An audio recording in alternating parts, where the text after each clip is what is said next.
Welcome to the CoinRock Show, everyone. And today we have Brandon Keys on the show to talk specifically about Bitcoin. I'm going to read the short bio. You know how we do things on the show here. I have a short official bio here for Brandon. And then the floor is yours, Brandon. Just go ahead, tell us your story. Anything, we just basically just then go with the flow, wing it, talk about Bitcoin, money, the market, whatever you want to talk about.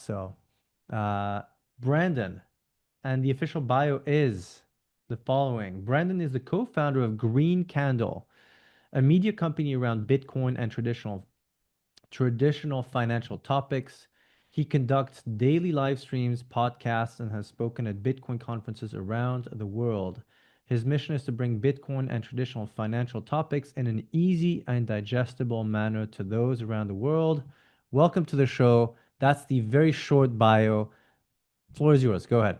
Thanks, man. Yeah. So thanks for having me. Brandon, I have a Bitcoin specific podcast called State of Bitcoin. Have been, lucky enough to talk to some great minds in the space like Jack Mallers, Jeff Booth, a lot of the big names in the space, which has kind of helped me form my thesis around Bitcoin and kind of just been lucky enough to, visit a lot of cool places. I'm sitting in here in Miami right now. I was in Europe for the past month, just kind of traveling around, speaking at a lot of these Bitcoin conferences. And so, I fully believe in the Bitcoin mission and what it all stands for. And it's completely changed my life. So, I was actually just talking to somebody the other day uh, that, if you look globally, there's 59 million millionaires around the world right now as it stands. So I don't know how old you are, but I'm going to be 39 now. 31. Not You're as young as some of the audience here, so. Yeah, I'm going to be 31 next week. So Yep. like I'm still I'm younger millennial type of age.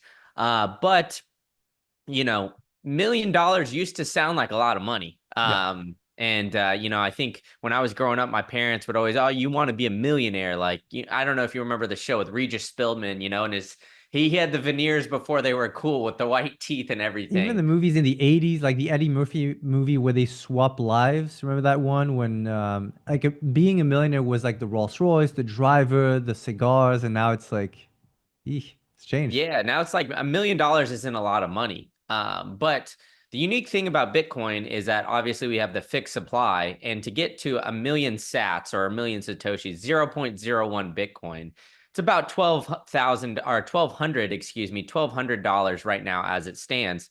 Yep. Well, there's only 13 million wallets right now that have a million sats or more. So you're still early, folks, despite what Yep. you guys may think. And, if you zoom backwards, 12 and a half years, I know that everybody's like, oh, you got into Bitcoin early, but 12 and a half years to turn $1,000 into $1 million if you would have Yep. bought Bitcoin 12 and a half years ago. So I truly believe in it. And I believe the long-term vision, all of that stuff with it. So yeah, happy to dive into a bunch of different topics related to it. Yep. But yeah, I mean, I think it's the best way to build and save and keep your wealth. Where obviously we're in this state right now where you're losing your wealth on a daily basis, unfortunately. Yep. When you say the Bitcoin mission, you said, you talked to these big Bitcoin names, right? Some of the almost the narrative makers of Bitcoin, right, over the last 10, 15 years. What is, from your perspective and your personal point of view, but also what other people believe to be the Bitcoin mission?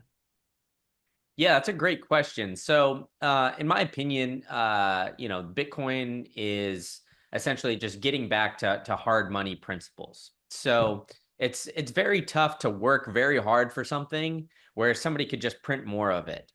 Jack Mallers talks about this all the time. And if you go to the website, WTF happened in 1971. You can see when we got off the gold standard that so many different things just basically skyrocketed. Yep. Obesity, divorce rate, all of these different things that money touches that we don't necessarily think about on a daily Mm, basis have changed dramatically, and not for the good, to be honest. And yep. so, with Bitcoin, it's fix the money, fix the world.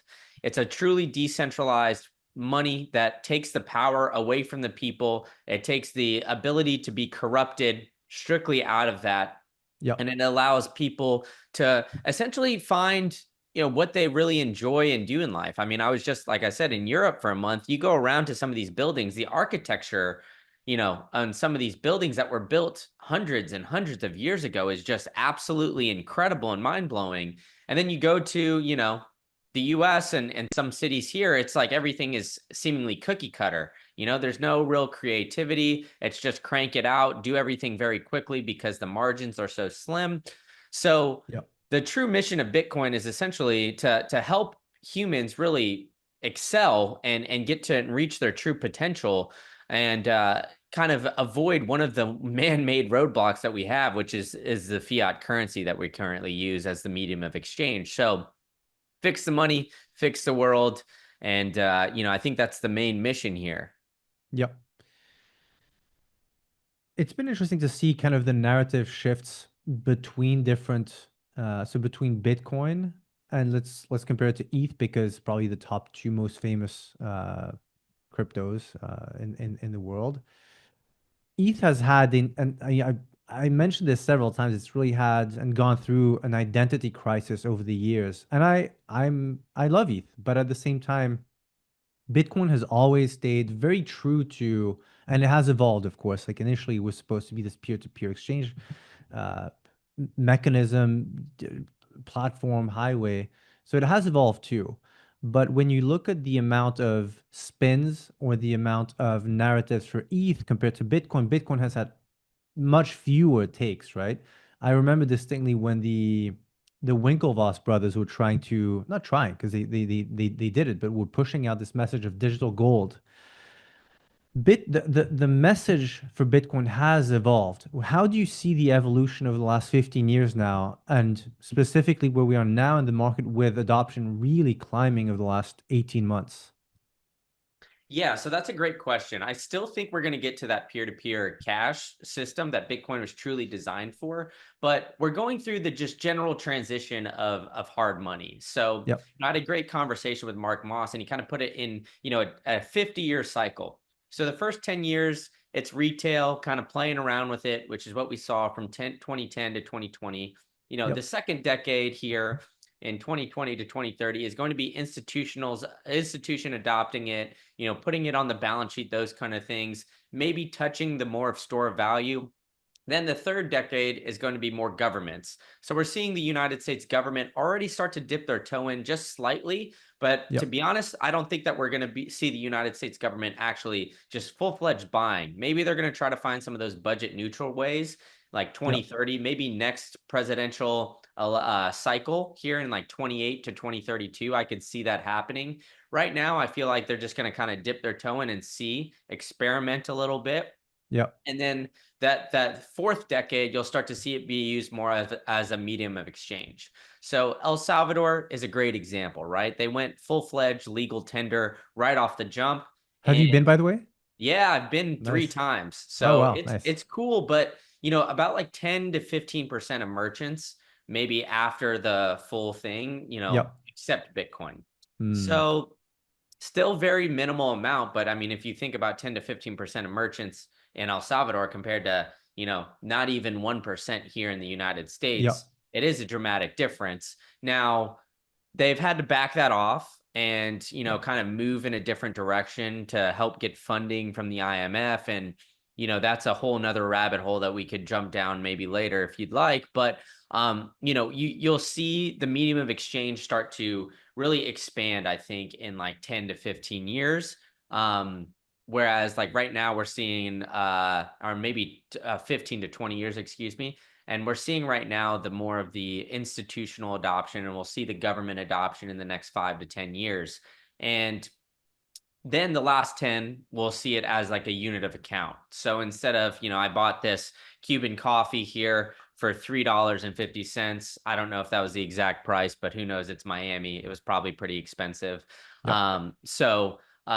Instead of $3.50, maybe it's, 350 Satoshis, or, something along those lines, opposed to actually pricing it there. So I still think we're a ways away, but I think this is just part of the development. And I think you know, I think that Bitcoiners, in a sense, and maybe just the general public who got into crypto at some point in time, thought that, hey, when we get to 100K Bitcoin, we're going to see hyperinflation, and that's going to be, the huge catalyst. Yep. Now, I'm of the opinion we could get to $1 million, $10 million of Bitcoin, and I still don't think that we have to suffer through hyperinflation to get to Mm, there, in order for us to kind of move over to a Bitcoin standard. I'm kind of the opinion that we're going to have this gradual transition, and Bitcoin's just going to start swallowing up all of these different markets. Like we're seeing it start to swallow up the bond market. It'll start to yep. swallow up the real estate market.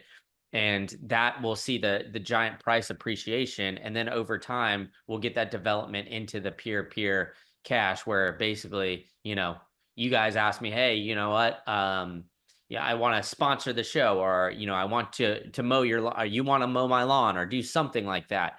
And it's going to be to a certain point, hey, I don't even want to accept dollars to do this. I want to accept just Bitcoin. Some people are Yep. getting there, but I think we're still a little ways away. Do you think it's so the skeptics would say governments will never allow Bitcoin to grow to that ideal scenario, right? That global scenario. Bitcoin today is different to what you just described in 20, 30 years from now, right? So what would you say, what are your thoughts on will the governments, major governments in the world allow it to grow to that level?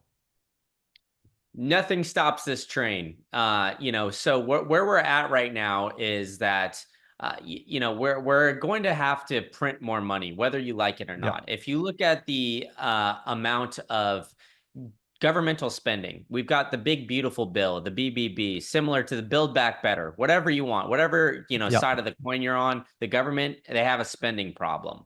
And so even with Doge cutting down spending and doing all these different things, we're still going to spend quite a bit of money. Yeah. And so all it takes is one administration to undo basically what this current administration does. And that could Yeah. be, as quickly as they did all this stuff, they could just as quickly take it all away. Even faster. Spending money is always easier than saving it. So, Exactly, right? So, with that, we can just basically account for there's two types of scenarios that are going to come about here in the next 6 to 12 months. I think a lot of people in the crowd and listening to all this probably, understand a little bit what's going on, that yep. Powell is either going to step down, get fired, or he's going to leave office in 6 months, Yep. right? In May. So, or, what is it? 7, 8, nine Few months months, at whatever. most. Yeah. Yeah. Yeah. Yeah. It's just a matter of So time. either way, Powell's out of here, whether you like it or not, in less than a year. So whoever Trump's going to hire is going to cut interest rates. It's going to get interest rates down, down, down to probably near zero, right? Because that's been his philosophy. Hmm. So everybody knows the global M2 money supply when it comes to the Bitcoin chart. Bitcoin slowly follows afterwards. We've seen everybody and their mother outside of the United States cut interest rates at this point, Yeah. and we haven't seen the United States do it. And that's the big behemoth, right? We're the big dogs. And then on the flip side of things, we have the big, beautiful bill. So one chart that I don't think a lot of people talk about is the amount of government spending in correlation to the Bitcoin price.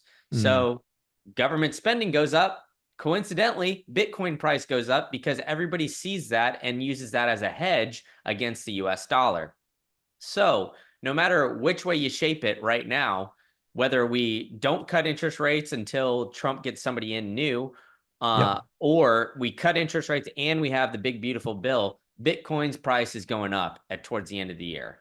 And so I think that is going to happen. It's going to accelerate adoption, and we're going to start to see more and more institutions get onto it. Now, your Yeah. question about governments is kind of interesting, right? Because we've had Operation Choke Point 2.0. A lot of old administrations were very anti crypto and anti Bitcoin. And now we have this new administration come in. They spoke at the Bitcoin conference last year. Yep. They spoke at it this year. And I think that a lot of politicians look around and they see, hey, you know what? If we want to win, we want to be in power, we have to be friendly to, the Yeah. crypto crowd, because It's a huge demographic too. it's Growing a growing demographic. crowd. Yeah. More people own Bitcoin right now in the US than own Yeah. gold. So, it's it's growing and it's not slowing down by any means. Yeah. So if you want to win, you got to be nice, right? And so Yeah. because we have that, well, all right, now the government's realized that we want to stay in power. So, all right, are we going to be able to be mean or, anti crypto or anything like that? Most likely not if we want to stay in power. Okay. And then because of the cycles, you have the House of Representatives, all that kind of stuff. So basically every 2 years. So you can't, in the middle of a term, get elected, be anti crypto for like 3 years, and then try to flip it the last year or anything like that because you'll lose all that power. Yeah. So, I think the narrative has shifted around that. And then the narrative around the US dollar is slightly shifting. Before, Hmm. all international trade was all done in Yeah. dollars. Well, that percentage is waning, not by a lot. It's like 92%, I believe, of international trade is still being used with the US dollar. So that's not something where we're screaming from the rooftops, oh, the dollar's Yeah. falling, it's failing. But it's a big enough chunk to start paying attention to. Yeah. We've had the BRICS nations talk about potentially doing trade in their own cryptocurrency. Yep. So I think, the dollar strength is waning. I think the more that we print and the weaker it gets and the more we have inflation, just steady inflation in the US, these other smaller countries are going to start to move away from the dollar and start to go into some sort of alternative currency. And at a certain point, they're just going to be like, hey, you know what? The dollar thing isn't working out. Let's just go to something a little bit easier. And Yep. what's the, easiest and most final way of settling? Right now it's Bitcoin. So unless there's something that dramatically comes up in the next, 20 to 30 years, I could definitely see international trade, a few make some headlines here or there in the next 20, 30 years. But then, after 30, 40 years, that's what we're going to really see is more international Yep. trade do that. The petrodollar is not going to be the petrodollar anymore. They're going to be pricing it in Bitcoin. And that's how we're going to start to move over, especially because Bitcoin uses, energy, Bitcoin mining, all that kind of stuff. So it just seems to go hand in hand. So I think, because of this current administration right now, because of the shift that we've seen in the United States, I think it's just a matter of time until, everybody globally just realizes it's Bitcoin. Yep. You know what's interesting you said about the just trade, right? Global trade. When you take a step back, let's say you're a country in Asia, country in Africa. Mhm. What is the logical justification for you to use the US dollar? You can use the euro, and technically you could use any currency. So it's interesting that over the decades, it's been the like the go-to currency. But when you see Russia and China aligning with that BRICS conversation over the last 2 years, really it's been building up, right? I mean, they've talked about it's very tough to, the US likes to spread democracy as we know around the world, but when you go up against China and Russia and both of those, that's a completely separate topic. But when you can see the alliance over the last 20 years build up between China and Russia, and you're a small country in Africa, why would you accept, and you've seen the failure of the dollar too, why would you not look for other options is what I've been also looking at. And you see a few countries saying like, hey, we might be diversifying our trade, and why would we only stick to dollars? It's a very legitimate question. Yeah, I mean, because at this point, like, what better option do you have, right? I Yep. mean, there's still Bitcoin, which I think like, not enough people really know about, and it's still kind of, not super developed yet, right? It's a Yep. 16-year-old asset. It's still like, it's grown dramatically, but it's still not there yet, I Yep. think. And out of all of them, like, what is the most stable currency, right? We've got Yep. the dollar, the euro, you can get the yen, like all of these, Japanese yuan and like all these other things. Like, I mean, out of all the fiat currencies, the dollar is the most stable. Yep. Allegedly, the US had the strongest military until, who knows, until after Yep. we pulled out of Afghanistan here recently. I mean, that used to be the calling card that everybody, Yep. was worried about the US like military. That was the reason why everybody had trust in Yep. the US military and the US government. Well, that trust I think is waning. Now, I don't think we're Yep. completely out of the, like out of it yet. I still think like the US can be a dominant force. And, if we build the SBR, the Strategic Bitcoin Reserve, and, we start to, lower spending, all these different kind of things. Who knows? Maybe that dollar dominance can last a little bit longer than the average 50 years of a fiat currency.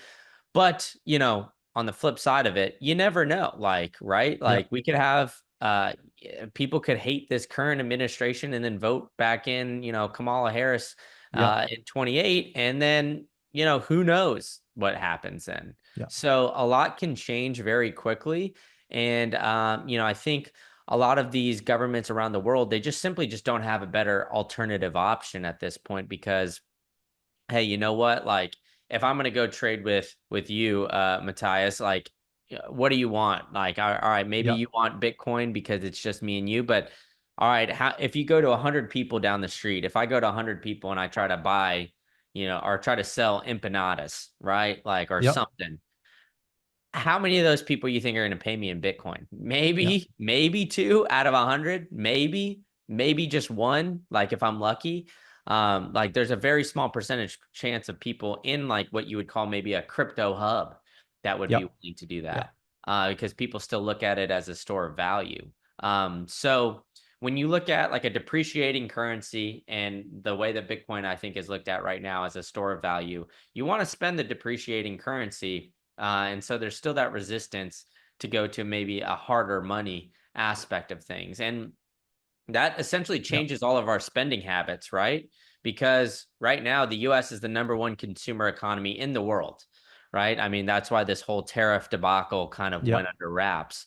So, if I could, it's that meme, right? What does a guy need? It's like a TV just basically on the floor The and mattress, a the lawn, TV. Yeah. yeah, and a lawn chair, Yeah. right? Like that's all like a guy really needs. Well, Yeah.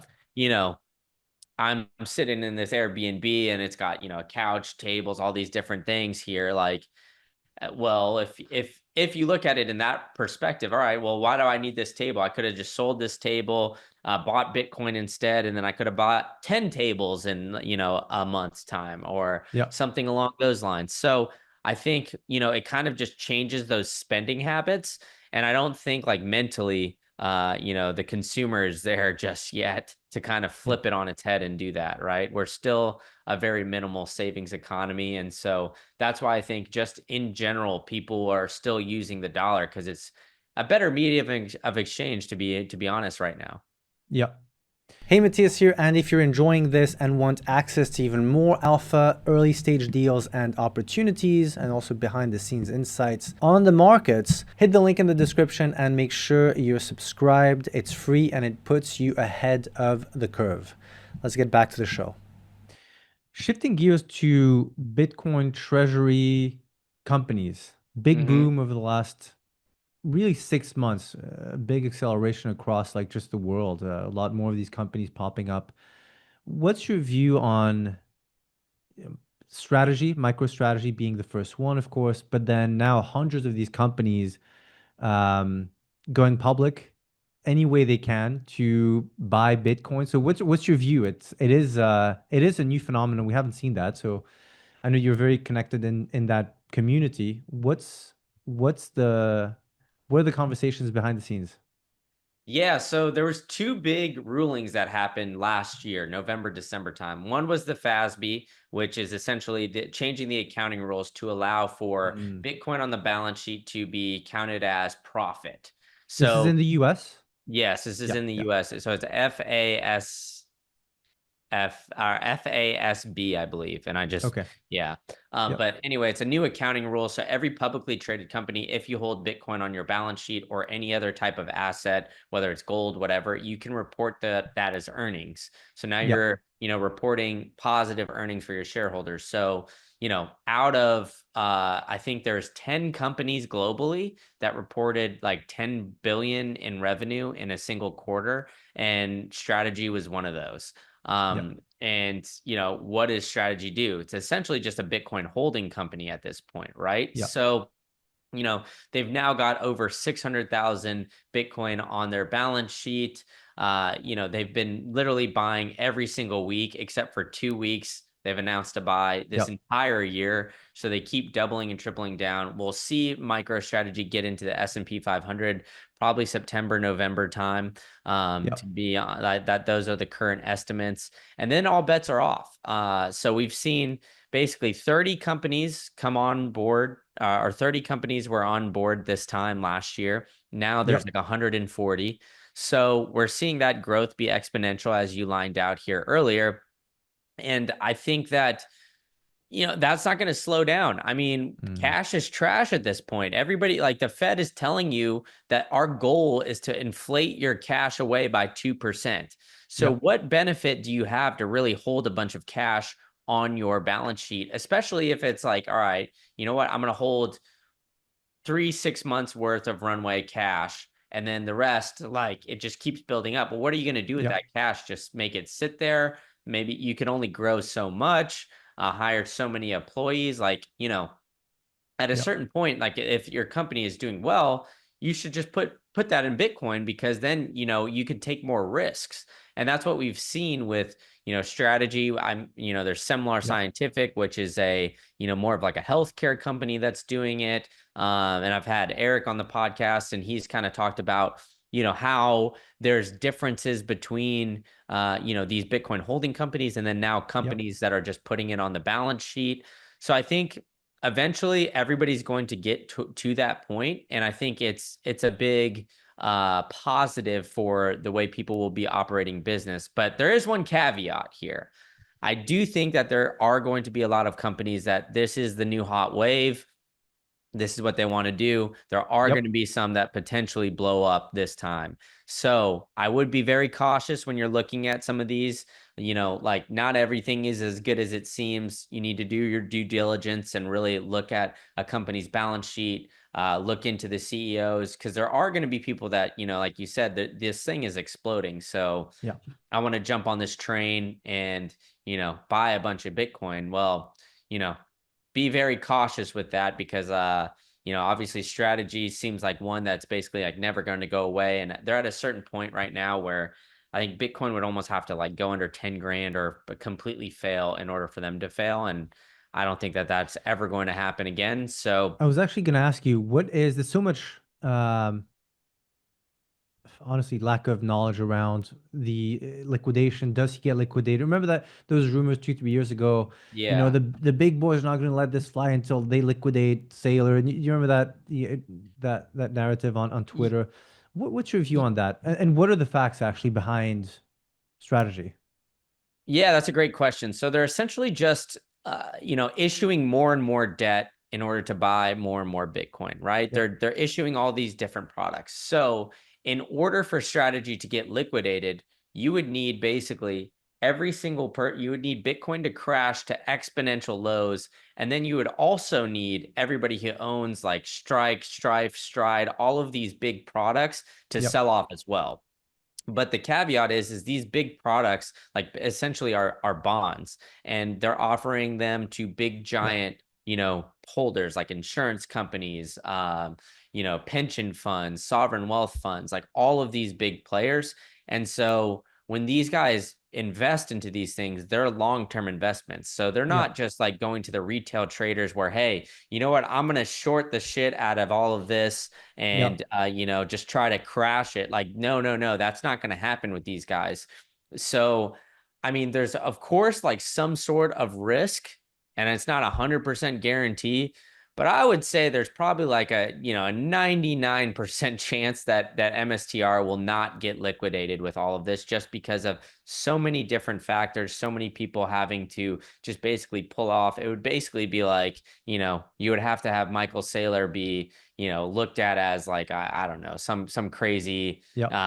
like financial terrorist almost at a certain point, whereas like everybody just turns on him and turns on MicroStrategy, which I don't see happening. Yep. And especially with the big players that are in. I mean, JP Morgan just increased their Yep. JP Morgan just increased their holdings in Q1 by an exponential rate. The Wells Fargo CEO said the biggest unsung story of 2025's Bitcoin story is that the Strike and Strive and Stride, all of these products are tapping into the $300 trillion bond market. So Yep. bond investors are realizing that all of the bond market is dead, and we need to go into these products that MicroStrategy is offering. So, with all of these different factors and all of this big money coming in, I find it very hard to believe that, everybody is going to try to liquidate all at once. And, when you need to go through these processes, usually when you have like a big holding, it's not like Bitcoin where you can just kind of sell at the drop of a hat, right? Like Yep. these things take some time. And if they were to take some time, strategy would have some time to potentially sell off some of their Bitcoin or do something to kind of stay afloat. Yep. In terms of the, so you run a media company, right? So Mhm. what are the conversations you're having with uh, clients, potential clients? What are the questions, and how have you seen those questions evolve over the last 12 to 24 months? Yeah, so like questions about Bitcoin specifically Yep. or like yeah. So everybody kind of thinks that we're too late to Yep. Bitcoin at this point, Price especially action wise, purely, you mean? Yeah. yes, exactly. So, hey, I've missed the boat. Bitcoin's at 120K. What else do you think, would be a Yep. good option? I get that question basically, at least once or twice a week now at this point. Yep. And so, because of that, I always say, hey, if you look at if you want to diversify your portfolio, it's like always, the DEI question always comes up, right? Like, was DEI really a positive, would you say, for corporate America? Most likely, probably not, right? You want to Yep. hire the best. You want to get the best. So that's why I say always stick with Bitcoin. And then I tell them what I told you a little bit earlier that it's like, hey, you Yep. know what? If you were to buy 1 million Satoshis, that's $1,200 right now. It was $1,000, a couple weeks ago Yep. or a month ago. But, either way, $1,200, you could probably find your way to do that, right? I mean, my phone's over there, but everybody can find a way to get $1,200 to buy an Yep. iPhone, right? Like you could do little things. You could drive Uber. You can do, DoorDash. You could walk. Like you can make $1,000 in a month, to try just by Yep. doing little itty bitty tasks to get you into a place to buy Bitcoin, to buy like 1 million sats, and then you just got to sit and wait. It's the easiest game in the Yep. book. All you got to do is just buy and hold. The problem is I think like just the overall culture right now is just Yep. more along the lines of the gambling stuff. You want to get rich quick. That's kind of the overall arching mindset right now. And it's kind of crazy to say, but like people just don't think Bitcoin is sexy anymore. And when Yep. Bitcoin's like average, the cumulative average growth rate or the CAGR in the past 10 years is like 55%. Yep. So, I was just talking to a buddy over here who's working in traditional finance, and if I were to go and tell this guy, hey, you know what? All you got to do is buy this one thing. You're going to have a Yep. 55% CAGR over the past decade. That's it. No management, just sit and hold. They would have said that's absolutely the best investment you can make. It's crazy. Yep. Why don't we just do that? Right. And you look at the best performing stocks, MicroStrategy, even like Tesla, right? Like Yep. Nvidia, like all of these companies that are doing very well have some sort of a connection towards Bitcoin. Whether Yep. it's Nvidia with the creating the chips for Bitcoin miners, or it's Tesla Yep. that actually holds Bitcoin on their balance sheet. A lot of people forget about that. And then MSTR, of course, like just outperforming them all. So if you take a step back and like really just look, all right, you know what? It's as easy as just buying Bitcoin and holding, and then I can Yep. go figure out what I want to do with my life. Then it opens you up a lot more. Yep. What are some of the conversations you're having with like pure institutions, slow to deploy, getting interested for the first time, seeing BlackRock and Larry Fink being on TV? I mean, this is new for them. What are you hearing? I know you go to different events. How's that conversation like? Yeah, so I mean that conversation is newer for sure. They're Yeah. more I would call them like crypto curious in a sense, right? Yeah. Like they're trying to figure it out. But they're seeing this wave happen and they're seeing it quick. Whether it's like a venture capitalist firm, right? Yep. I talked to a VC guy here recently where, they had Nakamoto come on, and Nakamoto was David Bailey's company, who's Yep. essentially a Bitcoin holding company. I believe that they had 5 days for people to do their due diligence and raise all this capital. And they were able to raise, millions and millions of dollars within like 48 hours. And Yep. then, Vivek Ramaswamy did the same exact thing. And like, to do your due diligence and raise hundreds of millions of dollars that quickly, absolutely unheard of. So Yep. people are just trying to move very quickly. And Quickly. I don't Yep. think that they fully understand everything that they're doing. So they want to move quickly, but they want to move conservatively. So we saw it with GameStop, right? GameStop has Yep. 9 billion in cash just sitting on the sidelines. So they bought 500 million worth, right? So, Yep. maybe not even 10% of their entire cash on the balance sheet. So they bought that and then they haven't bought any more. Well, you got to ask yourself why.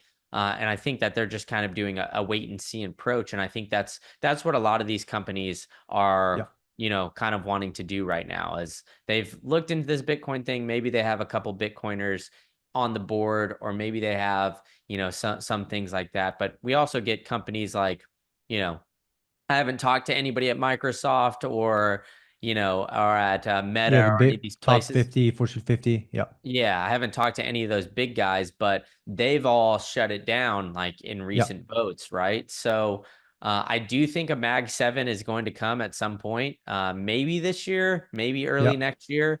And my thought is Meta there, but we can get into that maybe in a second. But I think that corporations are definitely now becoming more curious, whether they're Yep. privatized business or public ones. And I think that number is just going to keep increasing, and they're just going to start meeting, their friends, and Yep. other business owners are going to start just telling them, hey, you know what, you got to look into this Bitcoin thing. I mean, I think from a if you just look at pure treasury management, right, knowing that the dollar just loses value just sitting doing nothing, you owe it to, I mean, you have a fiduciary obligation if you hold billions and tens of billions of dollars to hedge against that in some way, even if you don't like Bitcoin. And I think that's one of the I've spoken to a few corporate managers, high AUMs. At some point, even if you don't like the actual asset, you will need to take action and get into it. And you can see banks, even JP, no, not JP, and JP Morgan. You can see Jamie Dimon being very openly bearish and ridiculing Bitcoin for years. And now the problem is, if everyone else is doing it, including BlackRock, the conversation behind closed doors is, why are we not doing it? I mean, they're doing it. These other guys are doing it. Maybe it's time that we look into it. Um, what's your view in terms of Meta? Why Meta, and what's do you have any alpha, any insight, any what's the intuition for Meta? Yeah, so I mean, I think Zuckerberg is going through his huge rebranding, Yeah. and if you look at the balance sheet and what Meta kind of has always stand for, they've tried the Libra token, they've tried all these different things, Yeah. and Meta has Mark Zuckerberg has majority of voting rights for Meta's board, Yeah. whereas like Michael Saylor was had that at one point in time when they started doing the strategy, Bitcoin strategy. And currently, he's the only CEO with a market cap bigger than MSTR right now that has majority of voting Yeah. rights that Yeah. could do that. He's got his Essentially, goat. he can decide. He Yeah, can make the call. Yeah. he could make the call. He's got his goats named Bitcoin and Maxi. Yeah. So he's like a closet Bitcoiner. He's trying to do this full rebrand. Yeah. The only thing that I think like maybe there's that some sort of, hey, you know what? He hates the Winklevoss twins for that falling out, and they've got Gemini, so maybe he doesn't want to pump their bags or something like that. But Yep. I think Meta is the only one that really would seem like it. They had Facebook. Facebook was the leader, in social media. Then they Yeah. bought Instagram, and then now Instagram's getting taken over by TikTok. So it seems like, Meta has tried to, be forward thinking with all of these things, but when it comes Yeah. down to it, they just always end up losing. And I think that Yeah. it's probably because they have some sort of fluff in the business, and this would allow Zuck to kind of, go a little bit further. And at a certain point, I think, Zuckerberg's competitive. All these billionaires are Oh competitive. yeah. He's seen, Elon and get all this praise and, be in the media like crazy. Yeah. And then, you see Bezos, but not a lot of Yeah. people talk about Zuckerberg. They just think he's kind of a weird robot guy, right? Like, Yeah. he tried the Sweet Baby Ray's kind of thing not too long Yeah. ago. So I wouldn't be surprised if this is just kind of the full Interesting. circle rebranding moment where he goes into Bitcoin, and you see that he's, getting there. Now, do I think that Meta would ever catch MicroStrategy even though they have this much cash? Uh, I doubt it, just Yeah. because once that's announced, the amount of Bitcoin price, or the amount that Yeah. Bitcoin is going to shoot up, is just going to be astronomical. And Strategy already has like 600,000 coins under management. So Yeah. it's, yeah, but that's Interesting. kind of my theory on it. Yeah, good, good, good. Also looking at how he's aggressively going into AI, on the Mhm. hiring side, literally overpaying 50 to 100 times for AI developer salaries. He has when he wants to be competitive, he goes extremely like he's very aggressive. So that could be interesting to see if they announce at some point. Last two questions here. Number one, what are you the most excited about when you look at Bitcoin, but also crypto, governments? Like what are you not only bullish on, but what is interesting to you? Yeah, man. So the number one chart I keep looking at on like almost a daily basis is the amount of Bitcoin on exchanges. Right Yeah, now, it's about 2.1 million, and the amount of Bitcoin on OTC desk is about like 250,000. So OTC desk is 50K or more purchases. So you got to think, right? The amount of Bitcoin on exchanges is drastically going yeah, down, and it's going down quick, right? People are taking their Bitcoin off exchanges, cold storage, and we yeah, have a ton of these Bitcoin treasury companies coming online, like you said, yeah, right? There's all these guys coming on. There's 450 Bitcoin mined every single day. yeah, MicroStrategy buys up a week's worth themselves every single week, at least, maybe even more. So yeah, that's one corporation. We've got 140 public ones doing that now, on top of people coming on. And then, I don't even think retail is here yet. Like if you go look yeah. at Google I search agree. Oh trends, yeah, it's really down. So non-existent. Yeah, yeah. So yeah, people still, like 120 isn't really there, right? yeah, And then we've got governments tossing it around, but not even buying it yet. yeah, So we've got just basically Bitcoin treasury companies, and then people like you and I here buying Bitcoin. And then I think TradFi is not even really in it yet. Like if you yeah, look at the ETFs, yeah, majority of the ETF buyers are retail buyers. I yeah, think once we get MSTR in the S&P 500, which is projected to happen in September time this year, then they're going to be buying 2 weeks, a month's worth of Bitcoin every single week. yeah, And then more of these corporations, and then everybody and their mother is going to have some sort of exposure to yeah, MSTR because it's in the S&P 500. yeah, So then you have that MicroStrategy, Michael Saylor, the Giga Chad himself, are buying astronomical amounts. yeah, Bitcoin's getting rapidly taken off exchanges. That's not going to slow down. I think the more people that hold Bitcoin in self custody is going to increase. And then I think we're going to have massive amounts of price action movement. Once we have these price action movement, people are pulling Bitcoin off exchanges left and right. yeah, I think we're prone for a supply squeeze here and a supply shock, and seeing Bitcoin's price just absolutely go ape shit here in the next couple of months. And I wouldn't be surprised to see something take off like Q4 or even like early next year. And then yeah, all bets are off. Like I truly believe that, what if you're looking at these numbers, it's Bitcoin's simple supply and demand. You know, the supply is going down, the demand yeah, is going up, and it's not stopping going up. So what yeah, does that mean? All right, the price is going to have to follow. Global liquidity is going up, the big beautiful yeah, bill, there's going to be spending. All of these different factors are just like cooking for a recipe of Bitcoin absolutely taking off in price. And then when it takes off in price, everybody has more eyeballs on it. And then who Yep. knows what happens with adoption? Maybe all of this, the 50-year period I lined out is accelerated and truncated. Now, I don't know if I had to put my money on it. I'd probably say 50-year period is pretty conservative and, Yep. a safe bet. But all bets are kind of off. And I think we've never seen something with as much scarcity, true scarcity Yep. that we have seen with Bitcoin. And so we're looking like we're going to be cooking up Yep. for some exciting times here. So that's what gets me pumped up is really the price action that's going to come with all of this adoption. Well, this leads me into the very last question, which is always the same. Everyone wants to know price action, pure price action, not financial advice, but what is your price action prediction for the next 6 to 12 months when it comes to Bitcoin?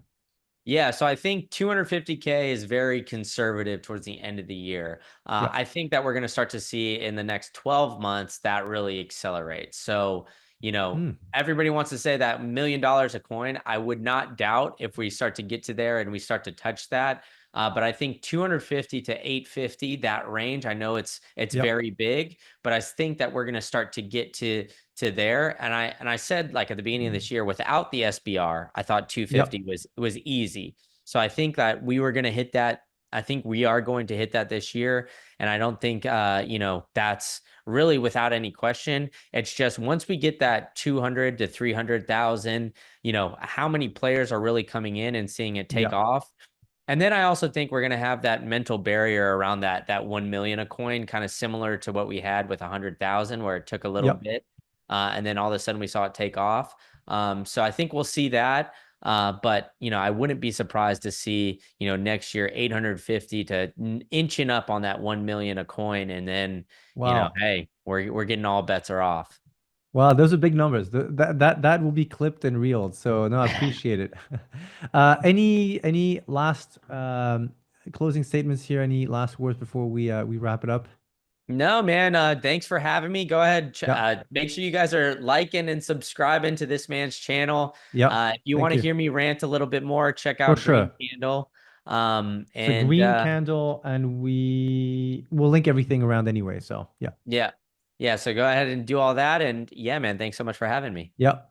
Brandon Keys, thank you. And we'll have you back for sure to talk about, especially when we reach those 250K BTC. We'll have you back and celebrate. Thank you for being on. Thank you everyone for watching this, and we'll catch you next time.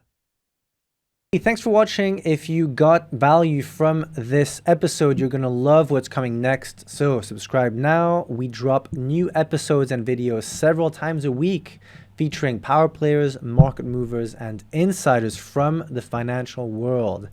And if you want access to deals and insights we only share privately, hit the links in the description and we'll see you on the next show.